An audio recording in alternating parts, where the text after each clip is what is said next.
Donc, élection du secrétaire de séance qui souhaite bien. Virginie, c'est gentil. Donc, on va faire l'appel.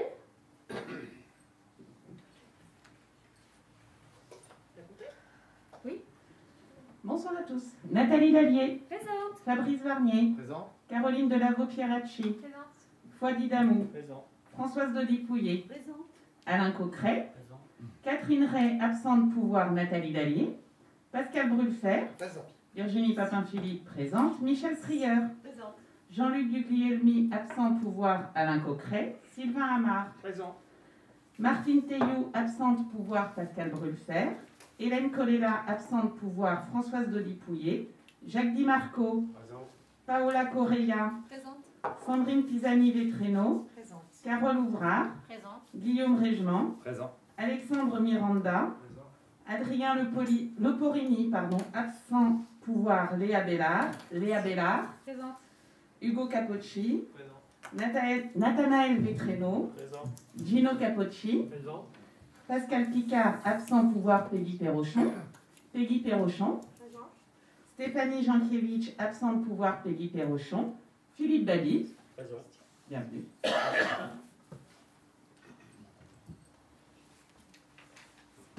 Merci. Donc, on va faire l'approbation du procès-verbal de la séance précédente. Est-ce qu'il y a des remarques? Des questions? Non, donc approuvé. Ensuite, décision du maire. Vous avez eu les décisions du maire. Est-ce que vous avez des remarques, des questions? Oui? Juste une question, sauf erreur, par rapport au montant d'achat d'équipement de la cuisine, je ne vois pas le montant dans les décisions. Vous avez un montant de... C'est quelle décision? Alors, il y avait 175, 176, 177, 222. Ah oui, et j'ai pas vu le montant.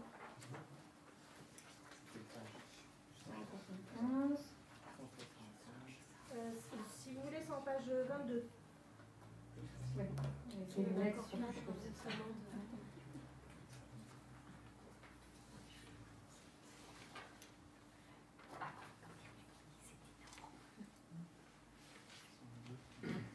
Oui, c'est des marchés publics, il n'y a pas d'achat, c'est un ordre de grandeur, effectivement, qui n'est pas marqué, mais c'est un marché public, on n'achète rien pour l'instant.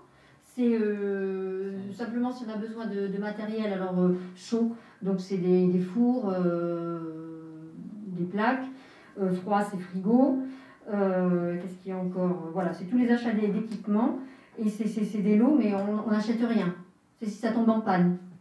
Mais du coup, il y a une grandeur qui est écrite quelque part J'ai un problème, j'arrive pas à éteindre mon micro.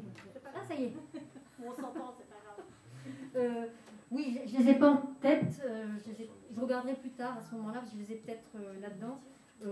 Sinon, on reviendra vers vous, effectivement, avec le plafond du marché, bien entendu. Merci de la remarque.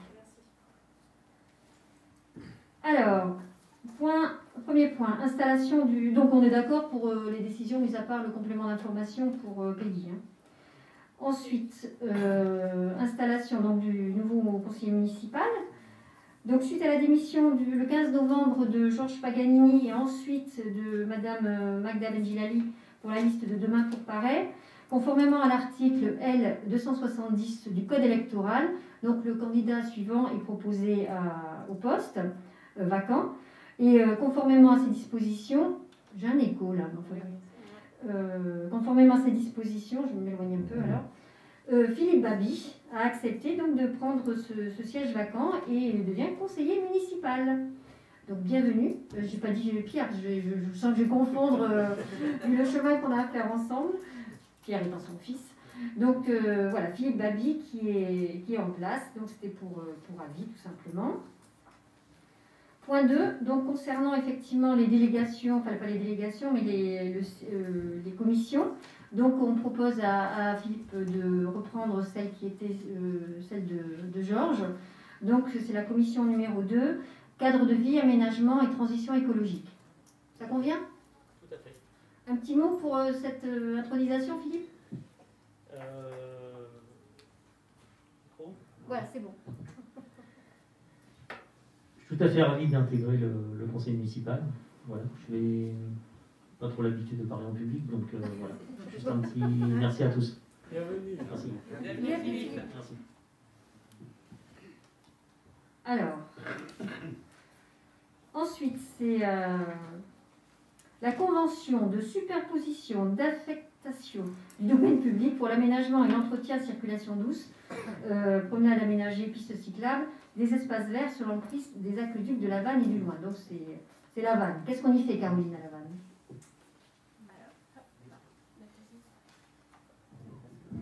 Il est allumé là? Oui. Nous portons votre connaissance du coup la convention de superposition du domaine public pour l'aménagement d'une promenade aménagée et une piste cyclable. Donc en effet, Paris Poste et le PT ont un projet d'aménagement de pistes cyclables depuis la rue de la Voie Verte au sud de la commune jusqu'au parc de la Vanne, avenue Guillaumer, au nord de la commune. Ce projet est dans le prolongement de la piste réalisée en 2021 à Savigny-sur-Orge. Il nécessite de signer une nouvelle convention tripartite entre Haute-Paris, la commune et le PT. Le projet de la convention a pour objet d'organiser les modalités par lesquelles Haute-Paris consent à ce que les parcelles concernées reçoivent une affectation supplémentaire pour les aménagements projetés et fixe les droits et obligations respectifs de chacune des parties. Il convient donc d'autoriser Madame le maire à signer une convention de superposition d'affectation du domaine public et tout acte s'y afférent. Merci Caroline. Oui. Des questions? Des remarques? Rien? Donc on va passer au vote. Qui est contre? Qui s'abstient? Qui est pour? Bon, on va tous pédaler. Juste, je reviens sur la convention en elle-même, parce que souvent des Parisiens nous disent « Oh là là, la Vanne, c'est pas entretenu, et patati et patata ». Et donc on voit bien dans la convention qu'il y a quand même des contraintes qui sont importantes et qui ne sont pas du fait de la mairie. Par exemple, le recours à tout pesticide ou engrais est formellement interdit. Le moteur thermique devrait être situé à une distance supérieure à 10 mètres. Les pâturages des animaux est interdit, donc on ne peut même pas utiliser les moutons pour goûter l'herbe. Et ensuite, les engins vibrants sont interdits. La promenade n'est ouverte qu'aux promeneurs à pied ou non motorisés. Cheval, véhicules à moteur thermique dépassant les 25 km/h sont interdits. Les constructions autres que ce qu'il y a sont interdites. Tout aménagement de promenade est interdit. Les engins lourds sont interdits. L'entretien des parcelles doit être conforme à la gestion écologique mise en place par Haute-Paris afin de valoriser la biodiversité. Donc quand on dit que c'est un corridor écologique, c'est la réalité, quoi. Voilà, donc il y a quoi encore? Le maintien d'une pelouse rustique, c'est-à-dire que ce ne sera jamais un terrain de golf, avec des tontes, même pas des tontes, du fauchage entre le 15 juin et le 15 septembre, à une hauteur de 10 cm. Enfin, voilà, donc il y a vraiment des vraies contraintes à l'entretien de la vanne et qui n'est pas du fait de la collectivité. Tu veux dire 2 mots, Fabrice, sur le sujet? Non, ouais, tu as dit l'essentiel déjà. Effectivement, on a souvent des remarques sur ce site-là. Mais en même temps, on peut pas en même temps vouloir pour l'avenir de nos enfants respecter des règles écologiques qui commencent à germer un peu partout. Et puis en même temps, se plaindre d'avoir des pelouses qui sont un petit peu hautes, avoir des fois des ronces ou des choses comme ça. Ça fait partie de la biodiversité et c'est ce qu'on nous demande de faire sur ce site-là qui ne nous appartient pas en termes d'aménagement et on dépend des autres paris. Donc effectivement, si vous avez des questions sur ce sujet, oui, on ne tombe pas comme il faudrait, effectivement, mais parce qu'on respecte des règles écologiques qui sont bien définies dans un cahier des charges qui est très très contraignant. Voilà. Donc je redis la même chose, hein, très bien résumé. Merci Fabrice. Voilà, donc juste oui, une petite parenthèse, Peggy. Donc c'est un accord cadre et il n'y a pas de minimum ni de maximum. Voilà, on revient, voilà, petite parenthèse. Alors, on va passer du coq à l'âne, sans juger ni de la valeur de Caroline ni celle de Fouad. Et on va passer donc au tarif des prestations municipales. Fouad. Merci Madame le maire, bonsoir à tous. Donc, voilà, tarif des prestations municipales. On a l'occasion, avec cette délibération, d'augmenter les tarifs à peu près 1,5%. Ce qu'on a décidé, c'est de préserver le pouvoir d'achat des Parisiens et de ne pas augmenter les tarifs municipaux. Pour voilà, tous les tarifs municipaux ne seront pas augmentés. Néanmoins, on va revaloriser les tarifs des droits de place du marché de Contins à hauteur de 1% pour les abonnés, donc afin d'intégrer la consommation d'électricité. Dans l'abonnement des abonnés, il y a l'électricité qui est comprise. Donc, on intègre 1% d'augmentation. Les volants du marché payent déjà leur électricité, donc le tarif n'augmente pas. On a aussi institué un tarif pour les food trucks. Vous avez vu un food truck du côté de la coulée verte, du parc Gaston. Et le tarif qu'on a instauré est un tarif de 650 € par an, pour 52 semaines, payable trimestriellement. Et afin de tenir compte de l'évolution des revenus, on augmente de 1% la tranche supérieure. Enfin, pour éviter que les familles se retrouvent dans des tranches supérieures et augmentent leurs tarifs municipaux, on augmente les tranches de 1% afin de ne pas pénaliser ceux qui ont des revenus supplémentaires. Voilà pour les tarifs municipaux. Ce qui est une chose à retenir, c'est pas d'augmentation pour les Parisiens. Merci. Je pensais, j'ai voulu baisser le son, ça marche pas, donc merci Léa. Bon, je parlais fort, hein, parce que c'est mieux qu'avoir du Larsen. Oui, pour le tien. Ouais. C'est énervant. Ah oui, voilà, là, il est plus fort. Alors. Voilà, ça marche. On s'entend mieux. Merci Fouad. Donc, dans le respect, effectivement, du porte-monnaie des Parisiens, ce qui est très bien pour les tarifs. Est-ce qu'il y a d'autres questions, des remarques? Ok, on va passer au vote. Qui est contre? Qui s'abstient? On est pour. Merci beaucoup. Donc, maintenant, on va passer avec le PT, donc sur le fonds de compensation des charges territoriales définitif 2020 et provisoire 2021. Fouad. Oui, le FCCT. Donc le FCCT, on avait provisionné pour 2020 un montant, mais il s'avère que le montant qui est définitif pour 2020 est un peu inférieur. Donc on a un total de 7 904 555 € au lieu de 7 926 qu'on avait provisionné. Donc le différentiel de 21 636 est régularisé pour l'exercice 2021. Donc ça c'est concernant le FCCT 2020. Pour le FCCT provisoire 2021, on l'estime à 7 911 039 €. Voilà ce qui sera provisionné pour l'exercice et le budget 2021. Voilà pour le FCCT. Merci Fouad. Merci Fouad. Des questions, des remarques sur le FCCT non. Donc on va passer au vote. Qui est contre? Qui s'abstient? Pour? Merci. Pardon. C'est délibération 5, hein, c'est ça? Oui. Ouais. Non, c'est contre. Excusez-moi, j'avais une question. Je ne vois pas si on annexe le rapport de la CLEP. Parce qu'on dit qu'on doit le voir, mais je ne l'ai pas trouvé. Je vois des chiffres, mais je n'ai pas le rapport suite, notamment la réunion du 23 novembre. Si je puis dire, enfin, c'est un petit peu compliqué parce que toutes les villes dites de droite ou du centre ont voté contre l'intégration, enfin certaines options. Donc je ne sais pas si on a le rapport de la CLEC justement de 2020. Et on indique qu'on doit remettre le rapport dans la délibération. Oui, c'est écrit, vu le rapport de la commission locale d'évaluation des charges territoriales adopté le 23 novembre. Ah oui, je l'ai pas. Ah oui, ah non, j'ai demandé le rapport. Oui, non, c'est vu le rapport. Et le rapport, il n'est pas définitif de toute façon, justement.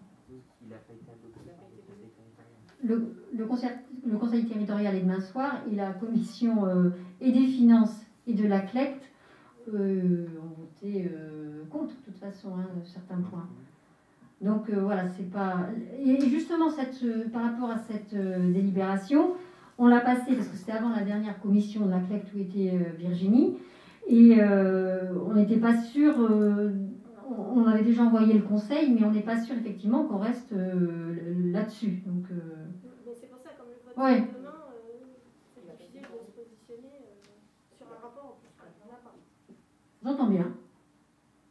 Tu voulais prendre la parole, non? Non, je vais te dire, fait, on a dû voter 2 fois. La CLECT a été réunie 2 fois. Une première fois le 23 novembre, sur laquelle le groupe minoritaire, mais qui par les voix est devenu majoritaire sur ce coup-là, a prononcé un avis défavorable au niveau de la CLECT. Donc, par souci de démocratie, la majorité de l'EPT nous a fait revoter pour savoir si nous étions toujours contre. Donc, nous étions toujours contre et toujours majoritaires. Le rapport n'a pas encore été fourni du fait qu'il ne s'attendait pas à être minoritaire là-dessus. Donc, pour l'instant, on ne peut pas vous fournir de rapport parce qu'il n'a pas été donné. Mais du coup, demain, ça va voter sur quoi? Eh bien, en fait, ils sont en train de le faire, donc je pense qu'ils vont l'avoir en séance demain pendant le conseil communautaire. On n'est pas en mesure de vous le donner parce qu'on ne l'a pas nous-mêmes, en fait. Oui, Fouad. Et en fait, le litige porte sur une partie du montant de la CCT. Donc, au pire, ce sera ce montant-là.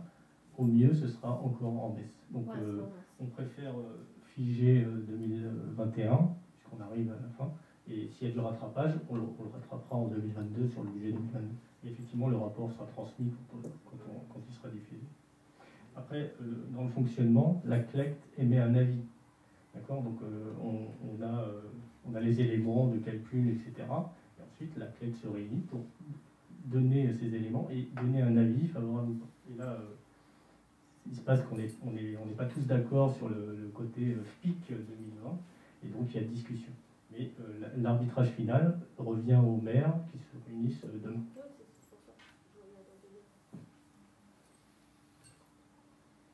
Voilà, par exemple, sur la somme de 7 millions, le FPIC, ce montant qui n'est pas, sur lequel nous ne sommes pas d'accord, sur l'intégrer ou pas l'intégrer, il est de 9 000 € à peu près. Donc, c'est pas, par rapport au montant total, c'est pas grand-chose. Les autres chiffres sont justes, il n'y a que cette dernière ligne, effectivement, qui est déjà passée l'année dernière, hein, donc on fait comme si, mais il n'est pas sûr, d'où l'absence de rapport, qu'elle soit validée jusqu'à la fin. D'ailleurs, elle n'est pas mise sur 2021. Donc, si vous ne souhaitez pas prendre part au vote, il n'y a pas de souci. Oui, d'accord, il n'y a pas de souci. Surtout la réunion de demain, donc voilà. Ok. Donc, qui est contre? Qui s'abstient? C'est voté, je vous remercie. Point numéro 6. Fois d'admission en non-valeur et reprise des provisions 2021. Merci. Comme tous les ans, on vote cette délibération sur les montants pris, les admissions en non-valeur. Donc le montant pour ces admissions en non-valeur est de 4 807 €. Et ça correspond aux sommes que le Trésor public n'arrive pas à recouvrer.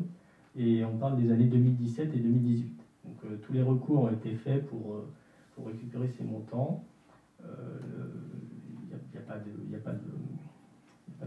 Le Trésor public n'arrive pas à recouvrer ces montants, donc on doit admettre en non-valeur ces montants. Il faut savoir que le Trésor public ne lâche rien, donc si jamais les personnes qui doivent ou les sociétés qui doivent de l'argent réapparaissent, le recours reprendra. Voilà. On admet en non-valeur, c'est purement comptable, et ça ne veut pas dire que le Trésor public abandonne les recours pour aller chercher ces montants. Merci Fouad. Des questions, des remarques? Non? Ce qu'on avait évoqué déjà en commission des finances. D'une façon générale, ces admissions en non-valeur, ça représente à peu près 10% des recettes d'une collectivité. Donc chez nous, ça devrait être à l'échelle de 50 000 €. Et là, on est sur 5 000 € sur 2 ans. Donc ça fait à peu près du 2 500 € par an. Ce qui, effectivement, comme dit Fouad, traduit un gros travail de la trésorerie, mais également du service finance qui ne lâche rien non plus. Merci. Donc, point suivant, décision modificative numéro 2 du budget 2021. Fouad, raconte-nous cette histoire. Pour cette histoire, nous avons une augmentation à prendre en compte pour le budget 2021. Il s'agit principalement de l'augmentation du FSCRIF, du Fonds de solidarité des communes de la région Île-de-France. Donc, on avait prévu un montant et le montant définitif est augmenté de plus 130 000 euros. Il y a aussi à prendre en compte dans ces décisions modificatives des remboursements aux familles des enseignements artistiques, donc quelques montants qu'on a remboursés parce qu'il n'y a pas eu d'enseignement pendant ces périodes. Il y a aussi le reversement de la taxe additionnelle du conseil départemental et puis l'attribution de chaque cadeau, repas personnel. Donc, pour couvrir ces modifications, ces augmentations, pour un total de 161 000 euros, on a récupéré le montant qu'on avait provisionné dans les dépenses imprévues à hauteur de 100 000 euros. Et puis on a récupéré 61 000 euros de la part d'investissement qu'on avait prévu pour les travaux du stade de Coubertin. Voilà, donc 161 000 euros sur le budget 2021 qu'on recouvre avec les dépenses imprévues et puis l'investissement du stade. Merci Fouad, c'est parfait, on a tout compris. Est-ce qu'il y a des remarques? On n'a pas voté la délibération d'avant. Pardon? On n'a pas voté la délibération d'avant. Laquelle? Les admissions en valeur, pardon. Ouais, c'est juste pour la fin. Oui. J'étais pressé de passer à la suite. Oui, non, c'est moi qui fais un commentaire, donc il n'y a pas de souci. Il y a un Donc, truc à la télé ou pas? on fait marche arrière, bon. Donc, les admissions en non-valeur et reprise des provisions 2021, qui est contre? Qui s'abstient? C'est parfait, merci Peggy. Alors, là, on revient là-dessus, sur la décision modificative des remarques, des questions. Qui est contre? Qui s'abstient? 5. Comment c'est abstenu au budget primitif? D'accord, dans la continuité. C'est voté, je vous remercie. Alors, attribution de subventions complémentaires 2021 et versement d'avance sur subvention aux associations pour 2022. Ah oui, c'est ça, d'accord, 8. Ouais. Donc, ouverture anticipée de crédit, budget 2022, section d'investissement. Ouais. Oui, donc pour accueillir l'année 2022 qui vient à grands pas, nous avons besoin d'ouvrir et d'anticiper le budget 2022 et nous proposons d'ouvrir comme chaque année à hauteur de 25% les crédits inscrits dans les investissements du budget, en section d'investissement du budget 2021. Donc, on parle du chapitre 20 à hauteur de 325 000 euros, le chapitre 21 à 460 000 euros et le chapitre 23 à 660 000 euros. Et ces dépenses permettront des paiements anticipés, des travaux de réalisation des services techniques, de la RPA, de la salle Colbert, ainsi que de divers matériels et équipements pour les services. Merci Fouad. Des remarques, des questions? On va passer au vote. Qui est contre? Qui s'abstient? Ça passe? Je vous remercie. Donc, puisque je voulais absolument faire l'attribution des subventions complémentaires 2021 et versement d'avance 2022, Fouad?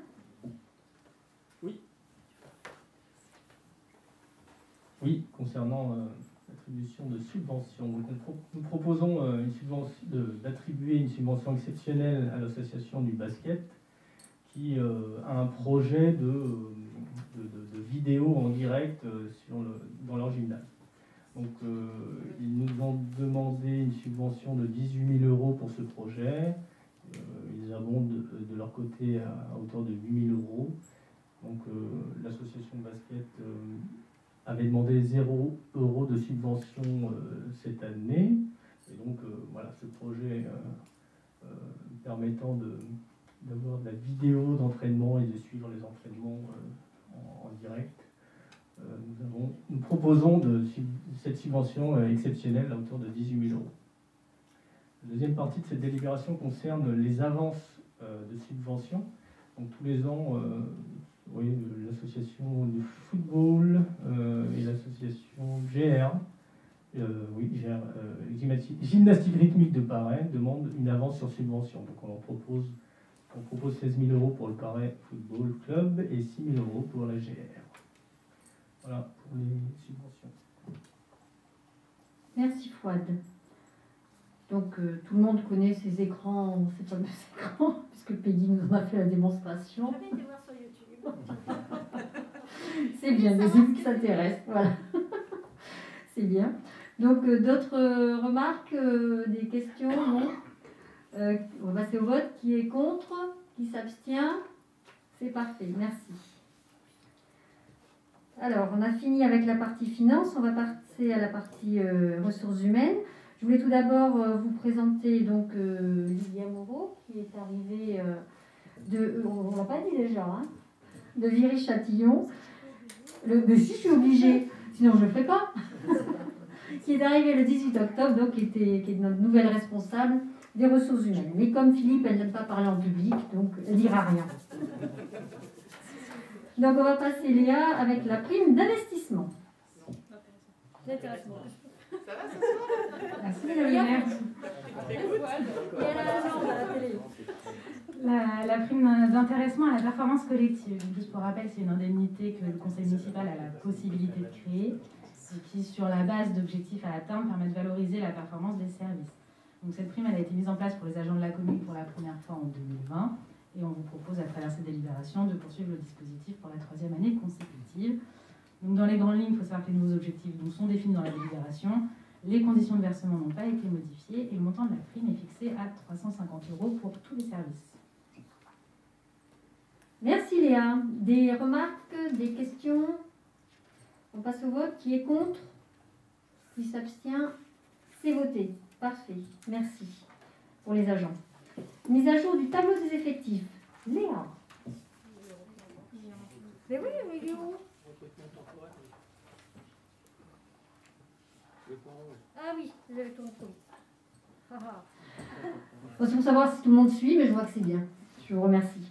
Donc, recrutement temporaire ou saisonnier d'activité pour le remplacement d'un agent indisponible. Léa. Alors, cette délibération elle permet de fixer un plafond du nombre d'emplois qui pourraient être mobilisés selon les besoins des services pour l'année 2022. Donc, les recrutements temporaires permettent de renforcer les services en cas d'indisponibilité d'un agent ou en cas d'accroissement temporaire d'activité. Et ça peut être justifié par exemple par contexte de crise sanitaire qu'on connaît actuellement. Donc, dans ce cas-là, les plafonds du nombre d'emplois s'élèvent à 17 adjoints d'animation et 10 adjoints techniques.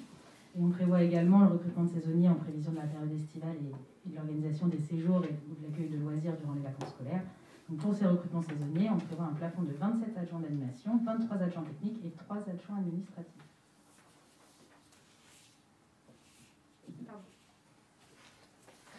Merci Léa. Voilà, ça englobe également les jobs d'été, les jeunes qui viennent travailler dans les services. Des remarques, des questions? Qui est contre? Qui s'abstient? C'est voté. Donc, des mises à jour du tableau des effectifs. Léa.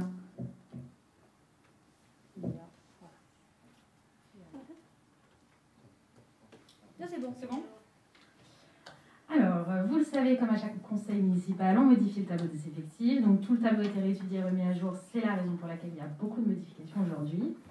Donc, pour tenir compte des recrutements, des avancements et des promotions internes, on crée un poste d'attaché territorial suite à une promotion interne au service pour les petites enfances, un poste de rédacteur suite à une promotion interne au service aménagement urbanisme.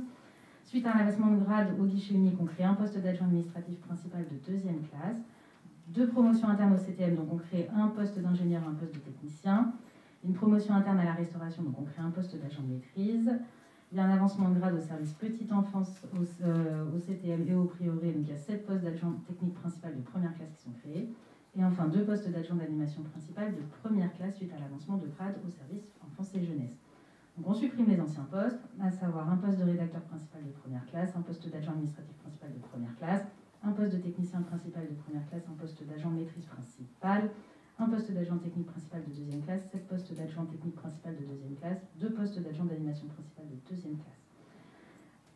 On adapte aussi le tableau des effectifs au changement de situation des agents de la collectivité, ainsi qu'au départ en retraite. Donc on crée un poste d'assistant d'enseignement artistique principal de première classe suite au recrutement d'un agent à la direction des affaires culturelles. Et on supprime un poste d'adjoint administratif à temps complet, un poste d'agent de maîtrise principale, 2 postes d'agent technique principal de 2e classe et un poste d'agent d'animation principal de 2e classe. Merci Léa. Et en tout, ça fait à peu près 15 avancements de grade ou promotions internes, mais ça c'est bien cadré, hein, c'est pas au bon vouloir du maire, c'est vraiment conformément aux critères du centre intercommunal de gestion, et c'est donc des critères qui sont étudiés très précisément. Des remarques, des questions? Qui est contre? Qui s'abstient? Qui est pour? Super. Est-ce qu'il y a des questions, des remarques de façon générale? Moi j'ai une petite question. J'aurais voulu savoir si on compte ouvrir un centre de vaccination sur Paradis Post ces prochaines semaines. Alors merci Philippe. Justement Donc justement, voilà, là j'avais des petits points à donner et à faire. Enfin, je refais l'hommage par rapport à Maïté, parce qu'a priori le micro n'était pas, enfin mon micro qui ne marchait pas bien n'était pas branché. Donc voilà, Maïté, ancienne conseillère municipale, qui nous a quittés cette nuit. Donc sans transition aucune, hein, encore du coq à l'âne. Donc je remercie pour la partie marché de Noël les agents qui ont vraiment très bien travaillé, car je me répète, mais tout est juste que nous sommes, on peut avoir les plus belles idées, si on n'a pas les équipes derrière pour les réaliser, on n'est rien. Et je voulais effectivement avoir un petit mot concernant le centre de vaccination, parce que oui, on est régulièrement interrogé là-dessus. Donc, non, il n'y a pas a priori aujourd'hui d'ouverture du centre de vaccination. Pourquoi? Parce que sur la ville, les professionnels de santé sont autorisés à vacciner, que ce soit la pharmacie, les médecins, les infirmiers, les infirmières. Donc, on n'a pas l'autorisation à ouvrir. La démarche, c'est d'aller effectivement directement voir son médecin. Ensuite, le médecin traitant, même s'il est à l'extérieur de la ville, il y a d'autres médecins qui vaccinent. Mais la maison de santé, elle, ouvre régulièrement à la vaccination. Donc, il faut appeler la maison de santé. La CPTS, donc la communauté professionnelle territoriale de santé, a également mis en place avec l'ARS une vaccination mobile, on va dire. Ils vont chez les plus démunis et les personnes isolées et fragiles pour faire la vaccination à domicile. Là, par exemple, c'est plus des centres éphémères qui se mettent en place. Il y en a à l'hôpital de Juvisy pour le 15 et le 18 décembre. Il y a le centre de vaccination d'Atis-Mons qui est ouvert. Donc là, pour l'instant, on n'a pas vraiment l'information ou l'obligation de le faire, parce que la réponse à la question, c'est vous avez des professionnels qui sont en capacité de faire, donc il n'y a pas nécessité d'ouvrir un centre. Et sachant que, je me répète, la maison de santé ouvre à la vaccination. Elle a ouvert le week-end dernier, mais bon, les créneaux étaient déjà pris tout de suite.